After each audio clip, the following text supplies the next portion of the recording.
Hi. അപ്പോൾ നമ്മൾ കഴിഞ്ഞ വീഡിയോസിൽ ഡിസ്കസ് ചെയ്തത് വൈറ്റമിൻ ഡി എന്ന് പറയുന്ന ഫാറ്റ് സോലബിൾ വൈറ്റമിനും വൈറ്റമിൻ ഇയെ കുറിച്ചാണ് ഡിസ്കസ് ചെയ്തത്.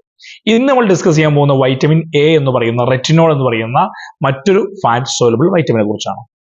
ഈ വൈറ്റമിൻ എ അല്ലെങ്കിൽ ഫാറ്റ് സോലബിൾ വൈറ്റമിനായ റെറ്റിനോൾ എന്ന് പറയുന്ന വൈറ്റമിൻ എ കുറിച്ച് നിങ്ങൾ നിർബന്ധമായിട്ടും അറിഞ്ഞിരിക്കണം, മറ്റുള്ളവർക്ക് ഷെയർ ചെയ്യുകയും വേണം. ഈ വൈറ്റമിൻ എ എന്തിനാണ് എന്ന് ചോദിച്ചു കഴിഞ്ഞാൽ മനുഷ്യ ബോഡിയിലെ നമുക്ക് ഏറ്റവും ഇമ്പോർട്ടൻ്റ് ആയ ഓർഗൻ എന്ന് വേണമെങ്കിൽ പറയുന്ന കണ്ണിന്റെ ആരോഗ്യത്തിനും വിഷൻ അല്ലെങ്കിൽ ലോ ലൈറ്റിലും നമുക്ക് നന്നായിട്ട് വിഷൻ കിട്ടണമെങ്കിൽ, നല്ല ആരോഗ്യമുള്ള കണ്ണാവണമെങ്കിൽ, ലൈഫ് ടോങ് നമ്മൾ കണ്ണട വെക്കാതെ മുന്നോട്ട് പോകണമെങ്കിൽ, നമ്മുടെ കണ്ണിന് ആരോഗ്യം കിട്ടണമെങ്കിൽ ആര് വേണം? വൈറ്റമിൻ എ നിർബന്ധമായിട്ട് നമ്മൾ എടുത്തിരിക്കണം. ആ വൈറ്റമിൻ എ നമ്മൾ കഴിക്കുന്ന ഭക്ഷണത്തിൽ ഇല്ലെങ്കിൽ നമ്മൾ സപ്ലിമെന്ററി ആയിട്ട് എടുക്കൽ നിർബന്ധമാണ്.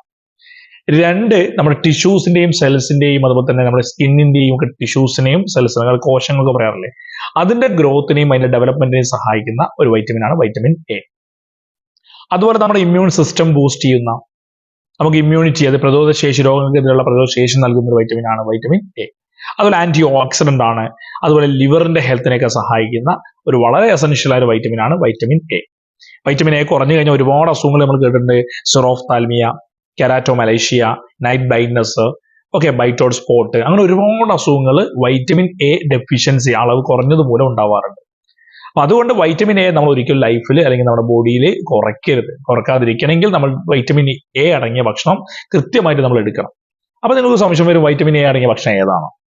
വൈറ്റമിൻ എ ഏറ്റവും കൂടുതൽ അടങ്ങിയ ഭക്ഷണം എന്ന് പറയുന്നത് ഒന്ന് നമ്മൾ എല്ലാവർക്കും അറിയുന്ന ക്യാരറ്റ് ആണ്. ഈ ക്യാരറ്റ് നമ്മൾ എന്ത് ചെയ്യണം? ഡെയിലി കഴിക്കുന്ന ഭക്ഷണത്തിൽ 1-2 ക്യാരറ്റ് ഉൾപ്പെടുത്താൻ ശ്രമിക്കുക. അല്ലെങ്കിൽ നമ്മൾ എന്ത് ചെയ്യണം? ഈ വൈറ്റമിൻ എയുടെ അടങ്ങിയ ക്യാരറ്റ് ആഴ്ചയിൽ 2 ദിവസമെങ്കിലും ജ്യൂസ് അടിച്ച് കുടിക്കുക. ഗ്രീൻ ലീഫ് വെജിറ്റബിൾസ്, പച്ചക്കറി, ഇലക്കറികൾ നന്നായിട്ട് കഴിക്കുക. അതിൽ വൈറ്റമിൻ എ അടങ്ങിയിട്ടുണ്ട്. വൈറ്റമിൻ സി ഉണ്ട്, സിങ്ക് ഉണ്ട്, അങ്ങനെ ഒരുപാട് സാധനങ്ങൾ, ആന്റി ഓക്സിഡന്റുകളൊക്കെ ഉണ്ട്, അതൊക്കെ ഉപയോഗിക്കാം. അതുപോലെ തൈര്, മോര്, പാൽ ഉൽപ്പന്നങ്ങൾ, അതൊക്കെ വൈറ്റമിൻ എ അടങ്ങിയതാണ്. അതുപോലെ ലിവർ, ഇപ്പം ബീഫ് ആവട്ടെ, ചിക്കൻ ആവട്ടെ, ഇതൊക്കെ ലിവറിൽ എന്തുണ്ട്? വൈറ്റമിൻ എ ഉണ്ട്. കാരണം വൈറ്റമിൻ എ സ്റ്റോർ ചെയ്യുന്നതും അതുപോലെ തന്നെ വൈറ്റമിൻ എ പ്രൊഡക്ഷൻ നടത്തുന്നതൊക്കെ ലിവറിലാണ്. അതുകൊണ്ട് ലിവർ ഒരു നല്ല സോഴ്സ് ആണ്. അതുപോലെ തന്നെ നട്ട്സിലുണ്ട്, സീരിയൽസിലുണ്ട്, ഇതിലൊക്കെ വൈറ്റമിൻ എയുടെ സോഴ്സ് ഇഷ്ടം പോലെ ഉണ്ട്. അപ്പൊ ചില കുട്ടികൾ ഈ കോഡ് ലിവർ ഓയിലൊക്കെ ഉണ്ട്, മീനെണ്ണ എന്നൊക്കെ പറയുന്ന, മീൻ ഗുളിക എന്നൊക്കെ പറയുന്ന cod liver oil, omega-3 fatty ആസിഡ്സിന് കൂടെ കഴിക്കുന്ന ആ ടാബ്ലറ്റ് ഒക്കെ നമ്മൾ സപ്ലിമെന്റ് ആയിട്ട് എടുക്കാറുണ്ട്. അപ്പൊ വൈറ്റമിൻ എ കുറവാണെങ്കിൽ അത് എടുക്കുന്നത് തെറ്റൊന്നുമില്ല. അപ്പൊ ഇന്റർനാഷണൽ യൂണിറ്റ് ഒക്കെ നോക്കിയിട്ട് നമ്മൾ വൈറ്റമിൻ എ എടുക്കുക.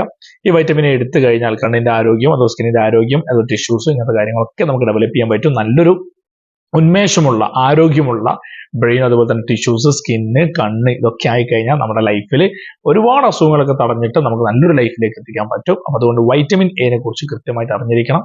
വൈറ്റമിൻ എയുടെ സോഴ്സ് ഞാൻ പറഞ്ഞു, വൈറ്റമിൻ എ എന്തിനാന്ന് പറഞ്ഞു, വൈറ്റമിൻ ഡെഫിഷ്യൻസി ഞാൻ പറഞ്ഞു. ഇനി എന്തെങ്കിലും സംശയം ഉണ്ടെങ്കിൽ നമുക്ക് അടുത്ത വീഡിയോയിൽ കാണാം. Thank you.